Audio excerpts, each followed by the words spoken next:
1972 വന്യജീവി സംരക്ഷണ നിയമം പുതുക്കാതെ ഇതിനകത്ത് ഒരു മാറ്റവും ഉണ്ടാക്കാൻ പോകില്ലെന്നൊരു വസ്തുതയാണ്. അപ്പോൾ ഈ പാർലമെന്റിനകത്ത് ഇത് ഉന്നയിക്കേണ്ടത് MP ആണ്. വയനാട്ടിലാണ്, ഇടുക്കിയിലുമാണ് ഏറ്റവും ആളുകൾ കൊല്ലപ്പെട്ടിരിക്കുന്നത്. പാർലമെന്റിൽ ഈ കാര്യം ഉന്നയിക്കേണ്ടതും ഈ 2 MP-മാരാണ്. ഒന്ന് രാഹുൽ ഗാന്ധി, ഒന്ന് ഡീൻ കുര്യാക്കോസ്. ഇവർ ഈ കാര്യത്തിൽ ഈ നിയമം പരിഷ്കരിക്കാതെ എന്തെങ്കിലും മാറ്റം ഉണ്ടാക്കുമെന്ന് കോൺഗ്രസ് കരുതുന്നുണ്ട്.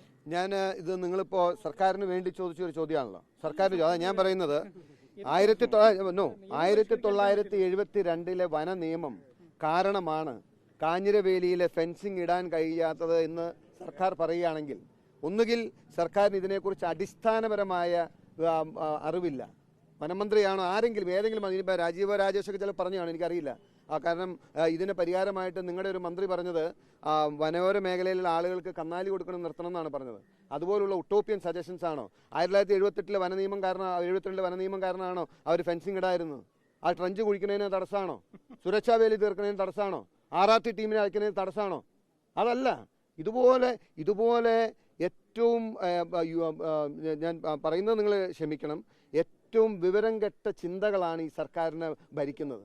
1972 വന നിയമം കാരണമല്ല ഇന്ന് കേരളത്തിലെ ജനങ്ങൾക്ക് ഈ സർക്കാർ സുരക്ഷ കൊടുക്കാത്തത്. സർക്കാർ ആ മേഖലയിൽ പണം മുടക്കാൻ തയ്യാറല്ല.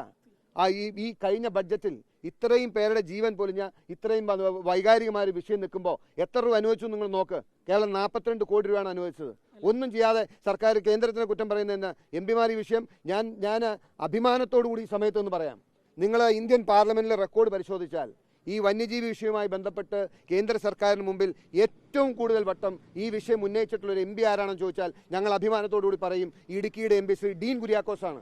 അദ്ദേഹത്തിന് MP എന്ന നിലയിൽ ചെയ്യാൻ കഴിയുന്നത് എല്ലാ കാര്യങ്ങളും ചെയ്തിട്ടുണ്ട്. അപ്പോൾ അങ്ങനെ പറഞ്ഞ് സർക്കാരിന് ഒഴിയാൻ കഴിയില്ല.